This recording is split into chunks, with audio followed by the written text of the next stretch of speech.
Hello, and welcome back to very quiet episode of Hooky Hour, where the music is gone because Mikkel has been slain and taken away from Gazelle. Ouch. Yeah, very sad series of events. Shoot. I mean, it played out exactly like it did in the fourth story, so I wonder if there will be any, I don't know. It seems like that at least this part happens. I don't know if we're going to get like a final version of this story, because if you remember, the fourth story, was the original telling of this tale, and then now we've had the second telling of the tale, where I guess Michael added an addendum to it, put some did some editing work to the story, made sure it was good for the publishers to go ahead and publish. And well, we are once more at the end of the story where Michael is slain and Gazelle is left without him. So let's continue. You just didn't understand. I don't want to live in this stupid world. The time I spent with you truly was the happiest time of my life. Oh. And Finn.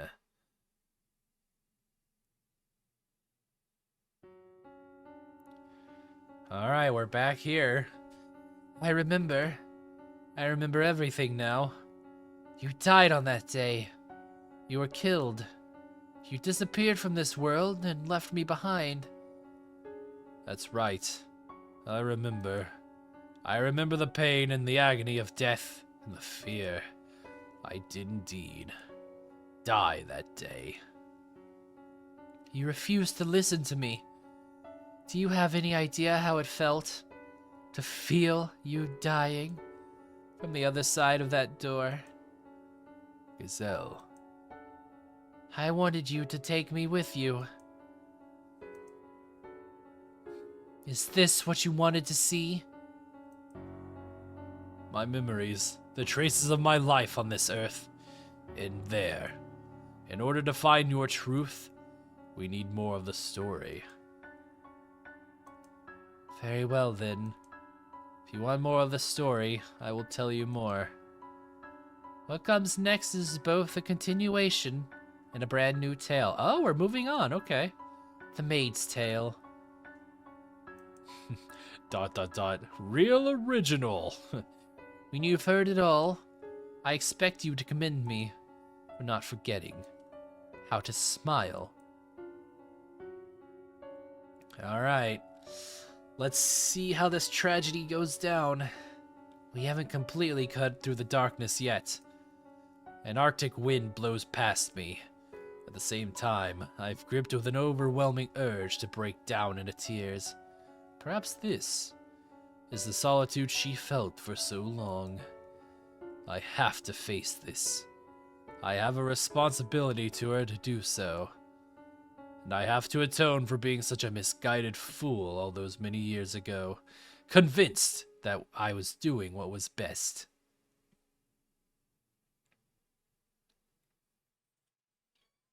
Alright, we did it.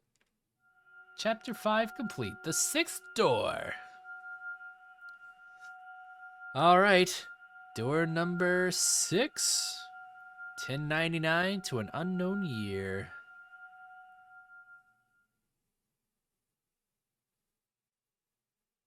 How close to the death scene are we? This is my tale, and the maid's tale. The tale of a foolish, naive girl. Looking back on it now, I'm ashamed of everything. But I will tell you my story in its entirety, without embellishments.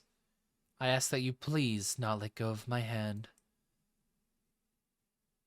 Alright, we're picking right back where we left off.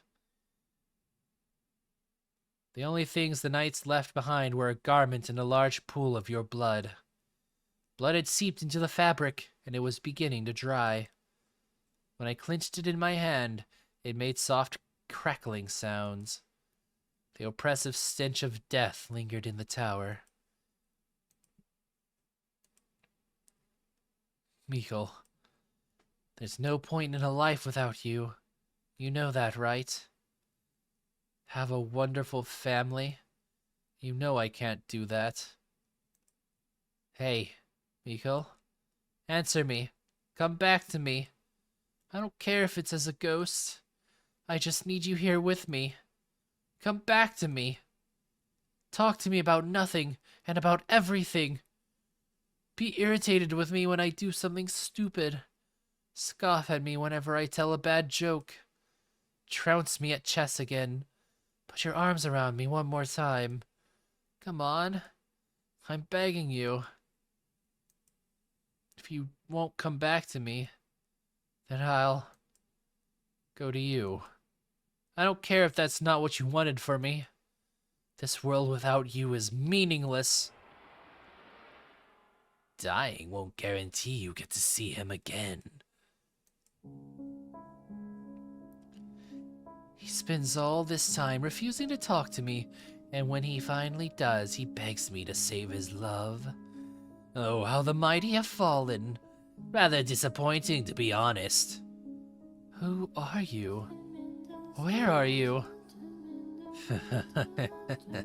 Quite daft, aren't you? Within these walls, I am everywhere. And you've heard of me before. What? I have no... Heavens, you are slow. Is that pretty head of yours only for decoration? But no, there's no one else. You might be thicker than these walls, my dear. In this day and age, that's a compliment. Although, I suppose I shouldn't be surprised. You never did believe anything Michael said about me. You thought he was going mad. This is brilliant.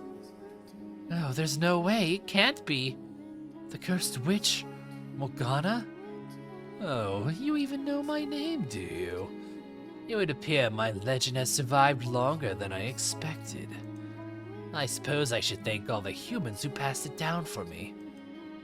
You actually exist? I most certainly do, my dear.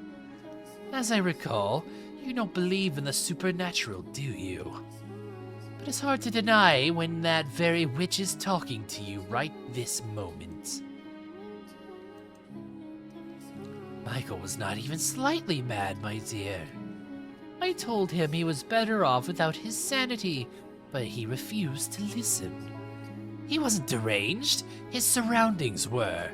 His environment, the people around him, his whole world. Can you imagine how dreadful that must have been? To be the only sane resident in a world gone utterly mad. It's a miracle he managed to keep his head. Remember what you said just before he died, my dear. You said it was all in his head. You said he couldn't tell the difference between illusion and reality. You said he had long since gone insane. Shouted it at the top of your lungs. No, that's not what I meant. Ah, poor Michel. If only you had believed him about the witch. I feel bad for you too, though. You have my pity. What did you ever do to deserve this? Oh, and just to be perfectly clear, I played no part in either your or Michael's misfortunes. The only force to blame for that is fate. You were a good, honest, joyful, lovable woman. And look at how the world treated you. May I ask you something? Was it you who sealed me in the tower? Yes, it was. Oh, is that also why the guards just couldn't hear? Because there's some sort of, like, barrier preventing sound? Once, I told him I would grant his wish, so I did as he asked. Though it looks like that ended up causing you even more pain. How tragic. So, you're planning to die? Are you hoping to reunite with him in heaven? That plan's destined to fail from the outset, my dear. God teaches that suicide is a sin, and you'll go to hell for it. Then, I will not kill you. Why not? Because I swore to Michael that I would save your life. Poor Gazelle. If you have any other wish, I'll be happy to grant it. I can't bear to see you so miserable. A wish? You have but a single desire right now, to see him once more. Isn't that right, Gazelle? Are you saying you can make that happen? You'll bring him back to life for me? The forces of life and death are outside my realm. That is God's territory, or the angels. However, I can guarantee you this. His reincarnation? No, his reconstruction. His reconstruction? Yes. You can meet him again. Not in this life, but in some future life. Just imagine it. Finding your beloved again after overcoming so much tragedy. 10, 20, maybe 100, excuse me. Maybe 100 long years from now, you're finally reunited. Doesn't that sound marvelous? True, unparalleled love in its purest form. What do you think? Just because you can bring his soul back doesn't make it Mikkel. I want to be with him, that brusque, impenetrable, slightly immature but gentle as a butterfly man. The man who sincerely, deeply loved me. Butterfly. If it's the same soul in a different body, can you still call him my Miguel? Ah, my apologies. You beat me to the punchline, and you did so with such ardor you threw me off balance. You're exactly right. The idea that if your love is strong enough, you can both be reborn and have exactly the same relationship is utter fairy tale nonsense. You must be the same people to have the same love. Which is why I'm not promising his rebirth or reincarnation, but his reconstruction.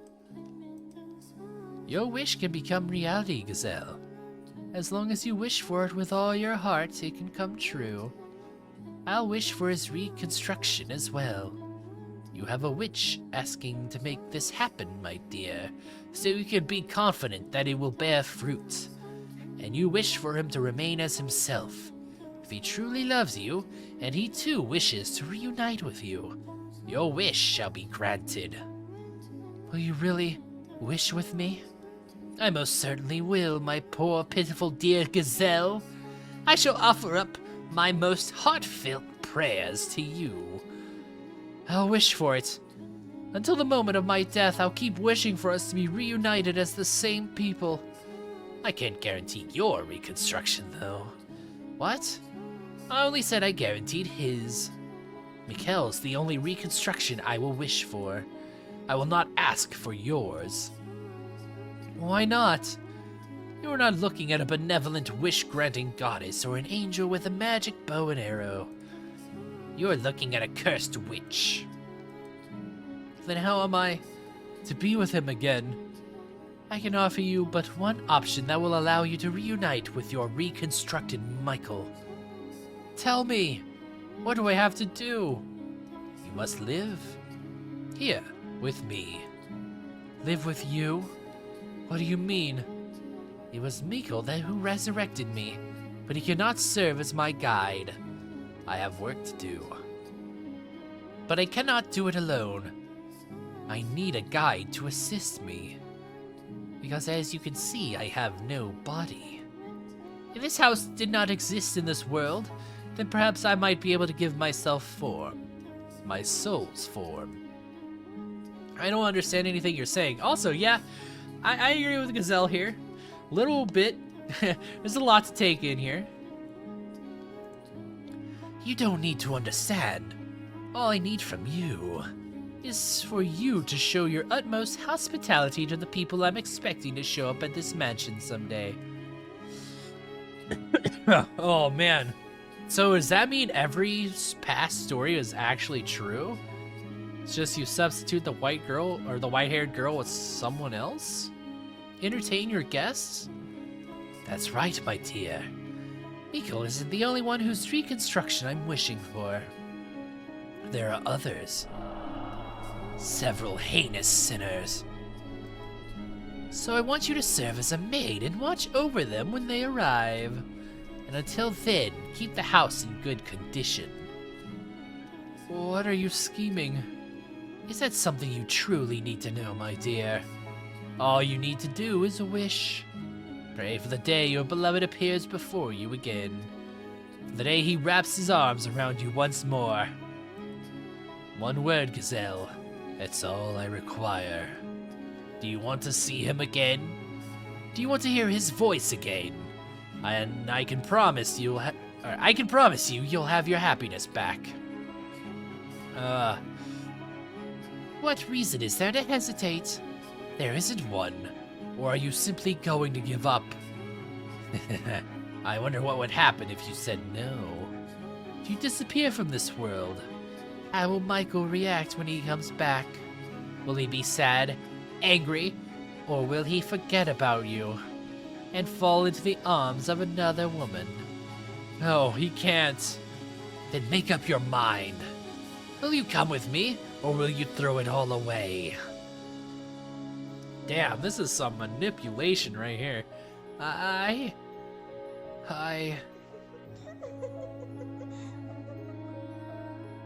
I had given it a little thought, I would have realized she was manipulating me. That she was just telling me what I wanted to hear. But I believed her. I accepted her proposition. As unbelievable as it sounded, my desire for her to be real overpowered everything. It was impossible not to grasp at the straws she was dangling in front of me. That was all I could do at the time. The witch's voice also had an inexplicable power to it.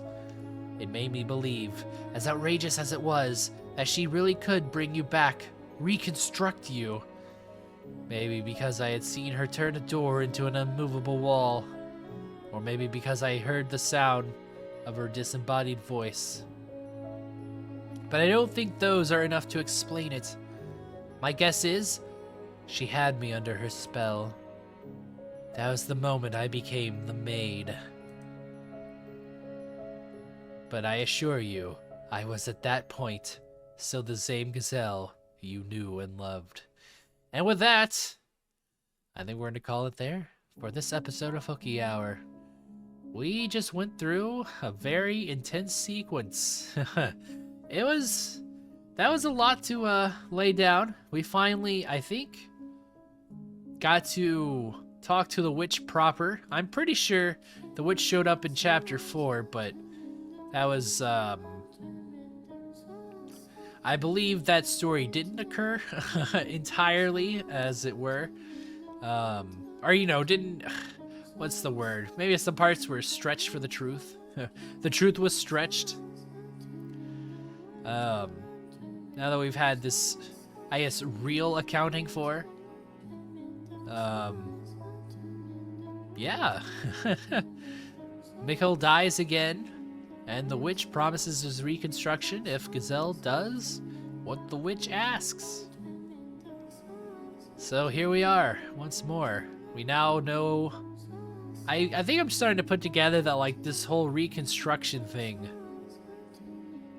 somehow it exists outside of time. I don't know when Gazelle... the reconstruction thing is why Michael is there. Like, in this, outside of time world.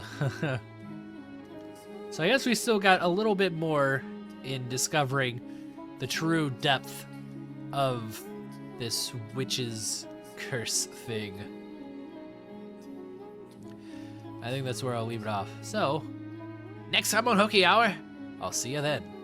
Bye.